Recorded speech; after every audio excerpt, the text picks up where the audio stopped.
Bonjour à tous et bienvenue pour ce culte. Vous voyez, je vous accueille dans la salle. Vous n'êtes pas là, mais vous êtes derrière vos écrans.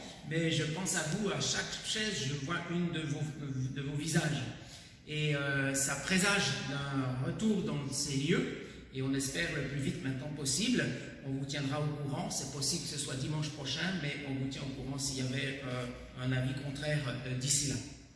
Et ce matin, j'aimerais lire avec vous l'évangile de Marc, au chapitre 6. J'ai pris un événement de la vie de Jésus avec ses disciples et qui me semblait aussi peut-être correspondre pour nous, vous allez vite comprendre.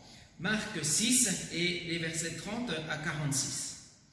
Les apôtres s'étaient rassemblés auprès de Jésus, lui racontèrent tout ce qu'ils avaient fait et tout ce qu'ils avaient enseigné. Jésus leur dit : « Venez à l'écart dans un lieu désert et reposez-vous un peu. » Car il y avait beaucoup d'allants et de venants, et ils n'avaient même pas le temps de manger. Donc ils partirent dans une barque pour aller à l'écart dans un lieu désert. Beaucoup de gens les virent s'en aller et les reconnurent, et de toutes les villes on accourut, à pied, j'allais dire en vélo ou en voiture, et on les devança au lieu où ils se rendaient. Quand il sortit de la barque, Jésus vit une grande foule, et il fut ému de compassion pour eux, parce qu'ils étaient comme des brebis qui n'ont point de berger, et il se mit à leur enseigner beaucoup de choses. Comme l'heure était déjà avancée, ses disciples s'approchèrent de lui et lui dirent : « Maître, ce lieu est désert, et l'heure est déjà avancée, renvoie-les, afin qu'ils aillent dans les campagnes, dans les villages des environs, pour s'acheter de quoi manger. » Jésus leur répondit : « Donnez-leur vous-même à manger. » Mais ils dirent : « Irions-nous acheter des pains pour 200 deniers et leur donnerions-nous à manger ?» Il leur dit : « Combien avez-vous de pain ? Allez voir. » Et ils s'en assurèrent et répondirent : « 5 pains et 2 poissons. » Alors il leur recommanda de les faire tous s'asseoir par groupe sur l'herbe verte. Dans l'évangile de Luc, il est dit par groupe de 50. Et ils s'assirent, rangés de 100 et rangés de 50. Il prit les 5 pains et les 2 poissons, et levant les yeux vers le ciel, il rendit grâce. Puis il rompit les pains et les donna aux disciples, afin qu'ils les distribuent à la foule. Il partagea aussi les 2 poissons entre tous. Tous mangèrent et furent rassasiés. Et l'on emporta 12 paniers pleins de morceaux de pain, de ce qui restait, et des poissons. Ceux qui avaient mangé les pains étaient 5000 hommes. Aussitôt après, il obligea ses disciples à monter dans la barque et à passer avant lui de l'autre côté, vers Bethsaïda, pendant que lui-même renverrait la foule. Quand il l'eut renvoyé, il s'en alla sur la montagne pour prier. Et un deuxième verset, tout simplement, du psaume 7, le verset 10, où il est dit : « Tu affermis le juste, toi qui sondes les cœurs et les reins, Dieu, tu es juste. » Alors si j'ai pris ce passage aujourd'hui pour notre méditation, c'est parce que j'ai pensé au jour où nous allions nous rencontrer dans ces lieux. Et de la même manière que Jésus avait envoyé ses disciples en mission, quand ils sont revenus, eh bien, ils ont partagé ce qu'ils avaient vécu. Et je m'imagine aussi, c'est un peu cette même scène dimanche prochain ou le dimanche d'après, quand nous nous retrouverons dans ces locaux. Et j'imagine nos échanges comme ceux des disciples. Alors, pour toi, comment s'est passé ces 3 mois ? C'était pas trop long ? As-tu vécu des choses particulières avec le Seigneur ? Comment tu as réagi quand tu as appris l'hospitalisation d'un frère, d'une sœur ? Et bien sûr, pour ceux qui ont travaillé, est-ce que ces moments ont été des moments de frustration, de voir les autres arrêtés et vous devant aller à votre travail ? Est-ce que tu as pu témoigner à des personnes ou est-ce que tu as eu peur peut-être d'entrer en contact avec des personnes qui étaient porteuses éventuellement du virus ? Alors peut-être l'un de se dire : eh bien tu sais, moi le Saint-Esprit m'a vraiment renouvelé pendant ce moment. Un autre de dire, et je pense à peut-être Brahim ou d'autres, lui il m'a vraiment gardé de la mort. Un autre peut-être dira, moi il m'a rempli de joie pour son service, alors que je témoignais de la grâce de Dieu. Mais peut-être que d'autres pourraient dire, mais c'était déprimant, c'était long, je n'en voyais pas la fin. Voilà ce que nous pourrions entendre peut-être prochainement, excepté que pour nous, ce n'est pas Jésus qui nous envoyait en mission, mais c'est un virus qui nous a confinés chez nous pour les uns, ou en tout cas mis sur des routes sur lesquelles il fallait faire attention si nous allions au travail. Mais n'y a-t-il pas quelque chose de commun avec ses disciples? N'a-t-il pas laissé Jésus cette parole à tous? Allez dans le monde entier, proclamez l'évangile à tous les hommes. Celui qui croira sera baptisé et sauvé, mais celui qui ne croira pas sera condamné. Et Matthieu 28, 20 ajoute, faites ceci jusqu'à la fin du monde, jusqu'à ce que Jésus revienne. Alors, sachant que Jésus n'est pas encore revenu, eh bien, cette mission est encore la nôtre. Il s'adresse à nous et à nous tous dans l'attente de la fin de ce monde. Et voyez-vous, dans cette dimension-là, nous sommes tous potentiellement devenir ou être des apôtres pour Jésus. Et oui, peut-être que cela peut vous surprendre. Regardons un petit peu la définition. Et tout à l'heure, dans le texte, il est dit que les apôtres sont revenus auprès de Jésus. L'apôtre, c'est quoi? La définition dit c'est un envoyé, un messager, un ambassadeur. Ce n'est pas premièrement un diplôme. Ce n'est pas premièrement un grade. N'est-ce pas ce que Jésus a dit? Allez, et c'est le Saint-Esprit qui nous missionne. Nous sommes tous potentiellement des messagers particuliers de Dieu, avec son message, proclamant le royaume de Dieu, opérant des guérisons. Les guérisons étant la manifestation du royaume de Dieu présent sur la terre. Trop souvent, lorsque nous pensons à ce terme d'apôtre, on l'applique simplement aux premiers disciples, et principalement à cause de l'interprétation du texte de Acte 1, verset 22. Vous savez, au moment où ils vont choisir un remplaçant pour Judas, et il dit ce critère, il faut que ce soit quelqu'un qui ait été témoin de la résurrection de Jésus pour faire partie des apôtres. Alors, à partir de là, on en a défini que seuls pouvaient être apôtres ceux qui avaient vécu du temps de Jésus ou au moins avaient vu sa résurrection. Mais au-delà de la question de la fonction, nous sommes tous des appelés. Et si nous sommes appelés, nous sommes tous des envoyés pour Dieu et par Dieu. Alors, c'est ce que ça signifie être un apôtre. Certes, certains n'auront peut-être pas forcément le titre, d'autres seront évangélistes, d'autres seront pasteurs, d'autres enseignants, d'autres des administrateurs, d'autres des colporteurs bibliques, comme on disait dans le temps, d'autres des chanteurs, ceux qui apportent de l'exhortation ou nous conduisent dans la louange, d'autres des moniteurs pour accompagner les enfants. Mais nous sommes tous appelés à être des témoins au service du Maître que Jésus envoie. Le Seigneur veut tous nous utiliser conformément à son dessein éternel, qui fait qu'aucune personne sur la terre n'est de trop pour lui, et en particulier si nous sommes devenus chrétiens. Rappelons-nous la parabole des talents.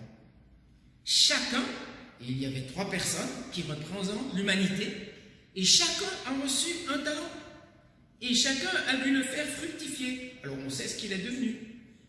Mais là, dans ces 3 personnes, était représentée toute l'humanité. Ou alors les paroles de Jésus disant « Venez à moi, vous tous qui êtes fatigués et chargés, et je vous donnerai du repos. » Vous connaissez ce texte de Matthieu 11, 28. Jésus s'offre à tous, ou tous sont appelés à venir à lui pour recevoir ce repos. Mais nous, est-ce que nous nous considérons, est-ce que nous nous voyons comme un potentiel pour Jésus? Bien sûr, il ne suffit pas d'être convaincu de notre utilité pour le Seigneur pour devenir un apôtre ou je sais qui, un envoyé de Dieu et annoncer le message de Dieu. Si nous nous sentons appelés mais que nous annonçons notre propre message, nous deviendrons des imposteurs, des faux messagers. Jésus nous met en garde du reste. Car il dit à la fin des temps, donc avant son retour, dans le temps dans lequel nous sommes encore aujourd'hui, plusieurs viendront sous mon nom en disant « Je suis le Messie » et ils tromperont beaucoup de gens. Sous-entendu, qu'ils s'attireront les gens à eux pour les détourner de Jésus et de former leurs propres disciples. Et Jésus appelle ces gens-là des imposteurs. Et nous devons faire attention parce que ça peut commencer dans nos assemblées. Lorsque j'entends quelqu'un dire « Je suis dans l'assemblée du pasteur un tel ou d'un tel autre », est-ce que Jésus en est le Seigneur? Est-ce qu'il en est le bon berger? Est-ce que nous ne devrions pas plutôt dire « Nous appartenons, nous formons l'Église du Christ dont Jésus en est le chef ». Et c'est de cette manière-là que je crois que nous devons envisager la vie chrétienne. Continuons un petit peu dans notre texte. Il y a d'abord ces disciples qui reviennent, et comme je l'ai dit, peut-être quand nous retrouverons, nous allons avoir ce genre d'échange. Et le texte continue en disant qu'il avait laissé ses disciples un peu à part, mais lui s'est adressé à la foule, et il l'enseignait concernant le royaume de Dieu. Le verset 34 nous dit « Jésus vit une grande foule, il fut pris de compassion pour eux, parce qu'ils étaient comme des brebis sans berger. Et alors il se mit à enseigner longuement les choses concernant le royaume de Dieu. » C'est Luc qui le rajoute, Luc 9, 11. Alors je me suis posé la question, qu'est-ce que Jésus pouvait bien-il dire à cette foule concernant le royaume de Dieu à ce moment-là, au point de les captiver ou de les garder durant toute une journée? Certainement que Jésus a commencé par parler de lui-même comme étant le berger de Dieu pour son peuple Israël. Lui, le chemin, la vérité, la vie, et qui ouvre la voie vers Dieu, le Dieu d'Israël. Dans Jean 10, souvenez ce qu'il dit, lui-même de Jésus. « Moi, je suis le bon berger. » Et quoi? Le bon berger donne sa vie pour ses brebis. La foule devait ressentir qu'il parlait en vérité. Elle trouvait auprès de lui des paroles réconfortantes, rassurantes, aimantes, contrairement au discours des pharisiens, qui eux aussi se présentaient comme les bergers du peuple d'Israël. Jésus dit à leur égard, ils sont assis dans la chair de Moïse, dans le fauteuil, dans le trône de Moïse. Ils lient des fardeaux pesants sur les hommes et les mettent sur les épaules des hommes. Eux, ils ne veulent même pas le remuer avec le petit doigt. Jésus portait un regard compatissant sur la foule.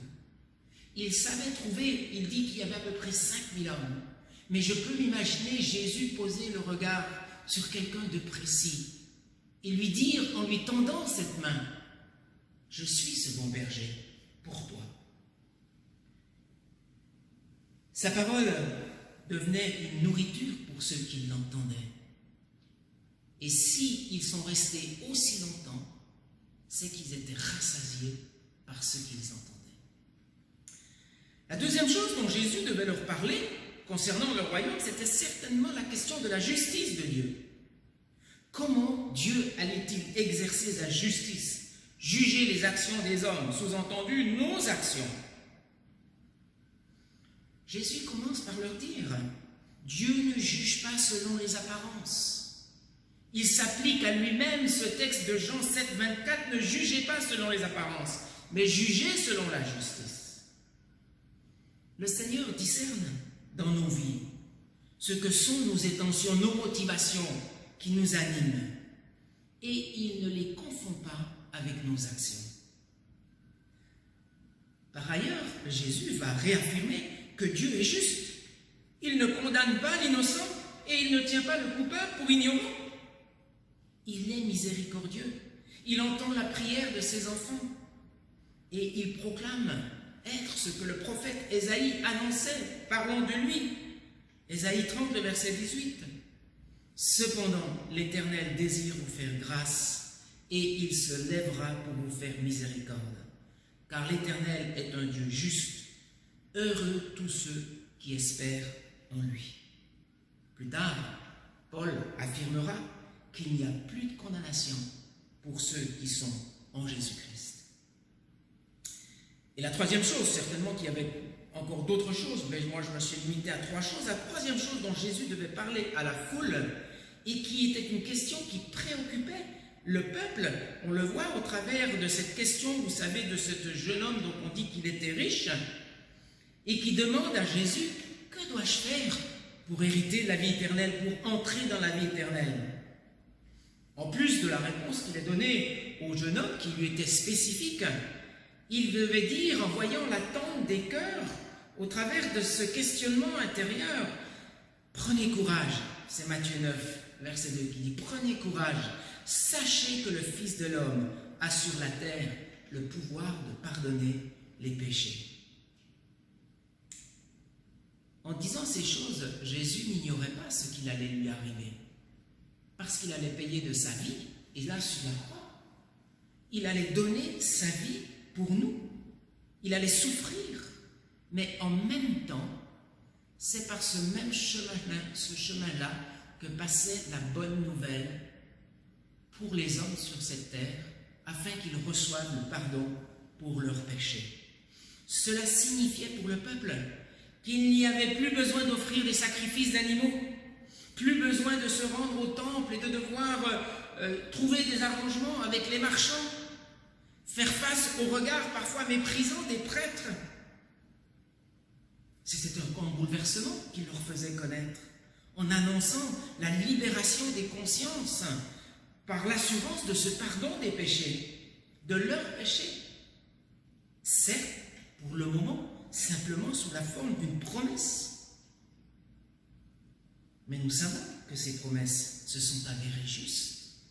1 Timothée 1,15 nous dit « C'est une parole certaine et entièrement digne d'être reçue que Jésus-Christ est venu dans le monde pour sauver les pécheurs. » Lorsque nous nous tournons vers Jésus, reconnaissons-nous le Sauveur, l'unique de Dieu que Dieu a donné à l'humanité pour mettre en échec le plan du diable avec son cortège de malheur et de condamnation? Courons-nous vers lui avec persévérance et recevons-nous la consolation dans nos cœurs par le pardon des péchés qu'il professe pour nous? Alors, le jour commence à décliner, le soleil commence à décliner, la nuit approche, le jour arrive à sa fin. Et ce qui devait arriver arriva. Vous savez quoi? La nuit. Les disciples s'approchent après avoir enseigné toute la foule, toute la journée. Les disciples viennent et lui disent, mais il se fait tard, renvoie-les, afin qu'ils aillent dans les campagnes et dans les villages des environs pour acheter de quoi nous manger. Jésus leur répondit, donnez-leur vous-même à manger. Et je me suis demandé comment moi j'aurais réagi en tant que disciple, entendant cette parole venant de Jésus, sachant que Jésus est encore vivant au milieu de nous. Et voyez-vous, Jésus n'est pas du style à vouloir piéger ses disciples. Il n'essaye pas de leur jouer un mauvais tour, bien au contraire. Il veut tout simplement leur ouvrir les yeux de leur cœur sur la vie, sur la dimension de la vie du royaume de Dieu. À leur retour de mission, n'avaient-ils pas raconté à Jésus ce qui s'était passé? Nous avons prié, les boiteux ont marché, des hommes et des femmes ont été délivrés de leurs démons, toutes sortes de personnes ont été guéries de leurs maladies, plusieurs ont cru à la bonne nouvelle. D'où provenaient ces guérisons? D'où provenaient ces délivrances, ces transformations dans les vies? D'une seule source, Dieu, et d'un seul endroit, du royaume de Dieu. Et continuons notre réflexion. Si ce royaume contenait toutes ces guérisons, ne pouvait-il pas aussi pourvoir pour la nourriture de 5000 personnes?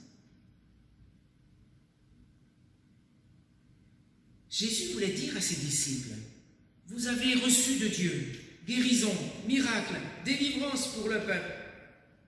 Alors, vous pouvez continuer sur ce même chemin, cette même route. Donnez-leur de la part de Dieu à manger, la nourriture essentielle à la vie du corps. Les disciples n'avaient jamais vu pareille chose encore. Mais ce n'est pas justement là le défi qui nous est donné au travers du royaume.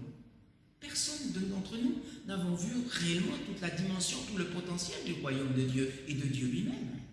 Et pourtant, il nous invite à y entrer, à le partager, à témoigner, à être au bénéfice des biens de ce royaume. Matthieu 6, 33 ne dit-il pas « Cherchez premièrement le royaume des dieux et sa justice, et quoi? Toutes choses vous seront données en plus. » Ces choses promises, quelles sont-elles? Celles qui appartiennent au royaume. Et si nous cherchons le royaume, alors il s'ouvrira et il nous donnera tout ce qu'il contient. Ce qui est nécessaire à la vie et à la vie spirituelle, à commencer par la nourriture. Car il ajoute, ne vous inquiétez pas du lendemain, car le lendemain aura soin de lui-même. Regardez ce que Jésus va faire par la suite. Il demande ce qui est disponible ou ce qui est à disposition. On lui dit 5 pains et 2 poissons. Jésus va prendre ce qui existe et il prie le Père d'en faire provision pour tous, afin que chacun soit rassasié. Et à nouveau, il demande aux disciples d'aller apporter la provision de Dieu au travers de cette nourriture, de la partager avec chacun de ceux qui étaient présents là. Il voulait que les disciples expérimentent d'une autre manière la provision de Dieu à l'égard de tous les hommes. Je pense que les disciples ont aussi mangé du pain et du poisson, mais je suis persuadé qu'il avait un autre goût que celui que la foule avait mangé. Parce que les disciples ont bien vu qu'il n'y avait que 5 pains et 2 poissons. Et ce qu'ils ont mangé provenait directement du royaume de Dieu. Et ce qu'eux ont mangé, les disciples, avait le goût des choses du royaume. Alors que le commun des mortels n'y avait vu que du pain et du poisson, peut-être pêché au lac juste à côté, et le pain du boulanger du dernier village qu'ils avaient traversé. Pour Jésus, alors, avant d'arriver à la conclusion, je peux dire, mais quelle journée formidable qu'ils ont vécue. Et pour Jésus, la journée n'était pas finie. Après avoir renvoyé la foule lui-même, le texte dit qu'il s'éloigna, il se rendit sur une colline pour prier. Et souvent, on se pose des questions, on se dit, mais qu'est-ce que Jésus a pu bien dire? Il est encore allé prier. Quelle sorte de prière il a pu faire monter auprès du Père? Nous pouvons être sûrs d'une chose. Jésus connaissait parfaitement son Père et il voulait lui rendre honneur. Devant tout ce qui s'était passé, la joie qui habitait son cœur, il voulait le partager avec son Père, dans l'intimité de ce cœur à cœur avec son Père. Alors, ma conclusion, elle est toute simple, et je la trouve dans le livre de Luc, dans l'évangile de Luc, au verset 32, qui est la suite de Matthieu 6, 32 et 33, pardon, et qui dit ceci: « Ne crains pas, petit troupeau, car votre Père a trouvé bon de vous donner le royaume. » Sous-entendu, avec tout ce qui s'y trouve, l'antidote à l'angoisse, à l'inquiétude de nos vies quotidiennes, et que nous soyons richement bénis en lui. Frères et sœurs, amis, ne fermons pas nos cœurs, gardons-les ouverts et demandons à Dieu qu'il nous révèle la dimension de ce royaume.